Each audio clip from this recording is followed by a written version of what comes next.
So my younger sister and I have always had a rocky relationship.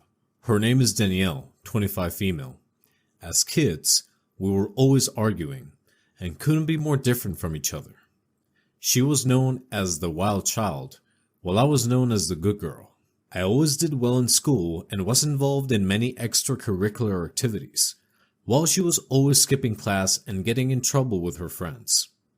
Our parents compared us to each other all the time, and it was obvious that she felt like she was living in my shadow, which caused her to rebel even more.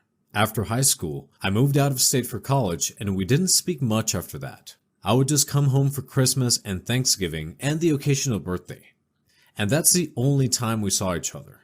We were able to be civil around each other, but I could tell she held a grudge against me for all those years as kids.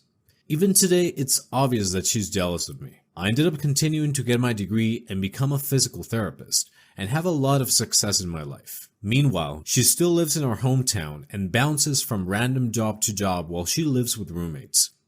She was never able to dig herself out of the hole she dug for herself back in high school, and I can tell she's resentful that she didn't end up with the life that I have. All that being said, I never thought she would stoop as low as she has in recent years. It all started about 2 years ago when I brought my then fiance, Craig, to my parents' house for Thanksgiving. We were planning on getting married the following summer, but after that holiday we called everything off. As soon as Danielle laid eyes on Craig, I could tell that she was into him. She was extremely flirtatious with him and said things that were totally out of line. I wasn't too worried though. I never thought that Craig would welcome her advances. But sure enough, late that night I realized that they had both snuck outside to sit by the bonfire, and they were making out with their hands all over each other. Of course I was furious and so hurt. I called it off right then and there, packed my bags, and went back to the city that night. I never saw Craig again. But I learned through my mother that a month later, Craig and Danielle had gotten engaged to each other. They ended up driving to Vegas and got married right away. I couldn't believe they would both stab me in the back like that. But I just told myself that I must have dodged a bullet and did my best to move on with my life. That was 2 years ago. Since then, things have gotten much better for me. I ended up meeting a new guy, Josh, and we got engaged after dating for a year. He's a great guy. Successful, loyal, and nothing like Craig. I've been so happy ever since we met, until our wedding day yesterday. Everything was going perfectly until Danielle decided to show up. Of course, I hadn't spoken to her at all since that Thanksgiving night, but I had heard from my mother that she and Craig had recently gotten divorced.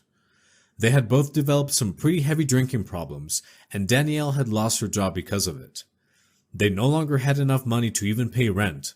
But Danielle wasn't even attempting to find another place to work. Craig was sick of it and ended up kicking her out. She's been crashing with friends since then, but has been a total disaster. She wasn't invited to the wedding, which is why I was so surprised to see her right before the ceremony was about to begin. The day had been going so well up until then. I had a wonderful morning sipping mimosas and getting ready with my bridesmaids. We had taken beautiful photos with a photographer and the venue was decorated so beautifully. It was time to finally tie the knot, so I linked arms with my father and started heading towards the chapel doors, when I saw Danielle storming towards us. It was obvious that she was wasted. Her hair was a mess, and she had stains down the front of her dress from whatever drinks she'd gotten from the bar. She had a crazy look in her eye and looked angry. "There she is, little Miss Perfect," she yelled. This caught the attention of all the venue staff, and everyone stopped to look at us. I was just thankful that the chapel doors weren't open yet, and hoped that our guests weren't able to hear all of this going on outside. She stomped right up to us and glared at me. "Hello, sissy," she slurred. "You don't even deserve to be in a pretty dress like that." I was shocked. I had no idea what to say. Luckily, my dad stepped up and started talking to her. He firmly asked her to leave the chapel. She asked him why and laughed like a crazy person. "God forbid little Miss Perfect doesn't have something work out for once in her life. What does Mr. Perfect think about your past love life? I wonder if he really loves you, or if he'd leave you in a heartbeat, just like Craig did." "Maybe we should find out," she said, moving to open the chapel doors. My dad grabbed her arm and pulled her away quickly. She was yelling, demanding him to let go of her, but he continued to pull her back away from the doors. By this point, the venue security had noticed the commotion happening and took her from my dad to escort her off of the property. She began sobbing uncontrollably and screaming at me as they pulled her away. "I hate you," she screamed. "Don't you dare walk down that aisle, or I swear you'll never hear from me again." She continued to yell more profanities as they dragged her out, but I couldn't make them out as she got further away. I was completely shocked. I had no idea she would be showing up here, especially like that. The ceremony was supposed to be starting already, but I just needed a minute. My dad found a chair and brought it over for me to sit down. I put my head in my hands and began taking deep breaths, trying to process what just happened. That whole encounter could have completely ruined my perfect day, but luckily I had my dad with me to help me put everything back into perspective. "Honey, don't let anything she said get to you," he said. "Your sister is just hurting, and for whatever reason has decided to take it out on you. That was so unfair of her to show up like that, but I want you to remember, a man is standing at that altar who truly loves you and is waiting to promise the rest of his life to you. He has no idea any of this just happened, and for the rest of the night, I want you to pretend it never happened either. You deserve to be happy, sweetheart. So just put this entire thing out of your mind." That helped me so much. I carefully wiped away a few tears, trying not to mess up my makeup, and gave my dad a big hug. Then I took one last deep breath, and we opened the doors to the chapel. The ceremony was absolutely beautiful, and everything else went according to plan. For the time being, I forgot all about Danielle and danced my little heart out at the reception, enjoying an incredible wedding after all. That was all yesterday, and now I'm married to an incredible man and should be the happiest I've ever been. But today I can't help but think about Danielle again. Where did she go after they kicked her out? Is she okay now? For all I know, she could have tried to drive home drunk and could be dead in a ditch somewhere. And what if I should have tried to help her? Maybe all these years of tension between us could have been spared if I just would have tried to reach out and connect with her more. Have I been selfish by spending all this time focusing on my success? Maybe if I would have just spent a little more time focusing on my relationship with my sister, I could have saved us both from a lot of hurts. I voiced these concerns to my mother, and she told me to put it all out of my mind. She said that there was nothing I could have done because my sister has always just been a little different. Since the day she was born, it just seemed like she was the type of person who was destined to live a chaotic life. This made me feel a little better to hear, but I still can't help but worry about her, even after all of the pain she caused me. After seeing her such a wreck yesterday, I just wonder what I could have done to help her. We are leaving for our honeymoon later today, so I'm going to try to forget about all of this and spend the next week soaking up nothing but sunshine and happiness with my husband on a beautiful beach. But I think when we get back, I may try to reach out to her and make amends, or at least try to get her some help. It's been 2 weeks since my wedding day. We got back home from the honeymoon a few days ago, and I immediately called my sister as soon as we got home. As much as I tried to distract myself from thoughts of her, I couldn't help but think about her while we were there. We still had an incredible time, but for some reason I found myself aching to get home and see how she was doing. Of course, when she answered the phone, she was less happy to hear from me. But I could tell that underneath all of her anger, she was embarrassed. She was so drunk that night at the wedding that she didn't remember anything that happened or what she had said. So I had to explain all of it to her. After I was done retelling the story, she took a long pause, then said, "I need help." I took that as my opportunity to regain some closeness with my sister. I offered to call a local recovery program for her, and she agreed. We went together that afternoon and got her checked into a 6-week program for alcoholics. I agreed that I will come to her family therapy sessions twice a week, and will check in on her as often as I can. Honestly, this is definitely not the outcome I had expected after everything that went down at the wedding, but I'm so glad this is how it turned out. So far, Danielle seems happy to be at the recovery center and seems to be grateful that I'm helping her. Maybe this is just what we needed all along. I'm just hoping it's not too late to make up for all of those lost years and begin to rebuild our relationship. At the beginning of your story, I definitely would have said that Danielle is the a-hole here, but man, this whole story turned around so beautifully. Kudos to you for recognizing that she may not truly be an a-hole, but just an addict who is hurting. I'm so happy you reached out to her. Don't blame yourself for focusing on your success and happiness. Your sister is a grown adult too and has a responsibility to maintain her happiness. But good for you for reaching out and trying to help her. You're a saint if you ask me.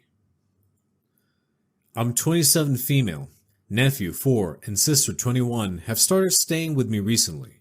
She's been trying to get a job and has picked up a few odd jobs, cleaning and babysitting. While she is gone, I usually babysit my nephew. He just kind of hangs out with me or plays with his toys. I feed him dinner if she's gone for a while. When she's home, all she feeds him is chips, cookies, candy, cereal, or mac and cheese. That's it. She claims the cereal has all the vitamins and minerals he needs since she puts milk in it as well. Nephew is average in height and weight, so he's not starving, but it's not the healthiest lifestyle for him. She claims he won't eat anything else. While she's been gone in the evenings, I've been introducing new foods to him. He loves vegetables such as raw carrots, peas, and green beans. He also really likes fruit. I've been making him waffles, eggs, bacon, oatmeal, and cream of wheat as well, and he eats everything. He doesn't seem picky at all. She came home last night, and he was finishing up a grilled cheese with tomato soup, and she flipped out on me. Told me that I shouldn't be feeding him things that he doesn't like and that I was force feeding him by not giving him a choice of what he wanted to be fed. I told her she was absolutely ridiculous and that he enjoyed new foods and that she was just too lazy to ever cook for him and use ready-made meals. She blew up on me for calling her a bad mom. She's constructed that I've been force feeding her son while she's gone and told all her friends who have ganged up on me, saying I was out of line and that I overstepped the boundary and I wasn't his mother. Am I the a-hole here? Not the a-hole, but curious, what does your sister eat? Does she cook for herself or eat junk as well? I can't help but notice that she had him when she was 17, so she has been in charge of feeding him since before most young adults figure out how to feed themselves without parental help. It sounds like she could probably benefit from some parenting classes, but you are probably the last person she wants to hear that from right now.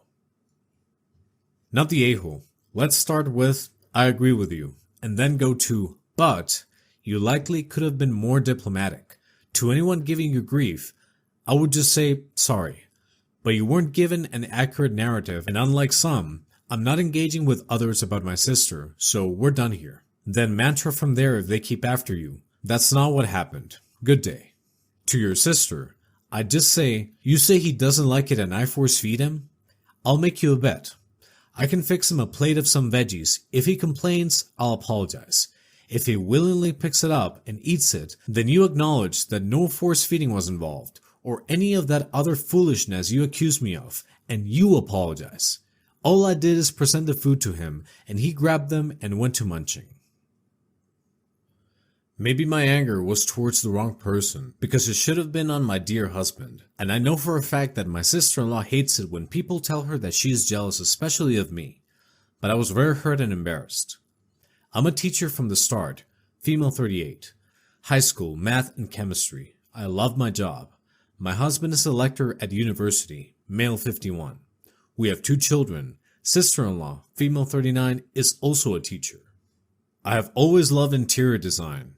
Our apartment is something people talk about all the time. People, relatives, friends, etc. always ask me to help them design their homes. When the pandemic hit and people started working from home, a colleague of mine asked me to help her design her husband's home office. I did, and my colleague made an Instagram post about their new home office. It blew up, and more of their acquaintances asked me to help them. This time they paid. I started an Instagram account. Soon I did home offices and gyms. When people started going back to work, I started designing for companies. Now I even do restaurants, hotels, etc. I left my teaching job in the start of this year. I've also been developing home gym furniture that will be launched next year. We had dinner at my in-laws last Sunday. That's when mother-in-law started talking about my company to her friends. Sister-in-law got very irritated and said that my clients are only horny rich men that wanted to flirt with me. I felt a lump in my throat because everyone was listening in shock. She said it's true, asked my husband's name, and he told me that. I told her that she was being hurtful, that I work hard for my company. She said, no, ask him about my husband. He won't stop whining about how he hates your new hobby. I told her that I always knew that she is a bitter, jealous B-word, but that this is a new low and that I'm tired of it. She started crying because she hated that people always tell her that she is jealous. When I got home, I felt bad. I embarrassed her where she is most sensitive and in front of everybody, and for something she heard from my husband. I didn't shout at him, but instead attacked her. I'm always the bigger person. How could I slip? Yeah, I'm probably gonna need to apologize, ain't I? Not the a-hole. Your sister-in-law is being told she's jealous all the time because she is jealous, and apparently you aren't the only one who's noticed. Did your husband actually say those things though? If so, then he absolutely sucks too. But you're his wife, and she clearly has a pattern. So don't feel so bad about not scolding him in public. If he really feels that way though, you have bigger issues than just your sister-in-law's feelings. Why hadn't he been honest with you about it? Is he really that threatened by your success? Regardless, you've done nothing wrong based on this info, other than marrying into a dysfunctional family. Not the a-hole. Even if your husband did say it, she made the decision to bring it up in a public setting. What did she hope to gain by doing so? Humiliate you? You had a right to be mad at her. It is like kicking a hornet's nest and hoping nothing will sting you. She had it coming. She always had that option of talking to you privately about it, but no. Now for your husband. If he had a problem with it, he should have told you. Honestly, I am more insulted for you that he attributed your success to rich men being horny. I mean, you did not start with wanting to build a business, but people enjoyed your services enough to talk to others and it snowballed from there. Also, I saw your comment about your husband thinking your new job was beneath you. How come? Last time I checked, a job is a job. Whether you are someone who is a janitor, a plumber, a doctor, or working in a factory, a job is a job. Last time I checked, I might be university educated, but I still need a freaking plumber because I have no clue what to do if I have issues with my toilet past the basics. Not the a-hole. Don't you dare apologize. Your husband's the a-hole for talking behind your back to his sister, and his sister's the a-hole for weaponizing a private conversation about her brother's obvious insecurities in public to humiliate you. She is jealous and petty, and if she can't take it, she sure as hell shouldn't dish it out.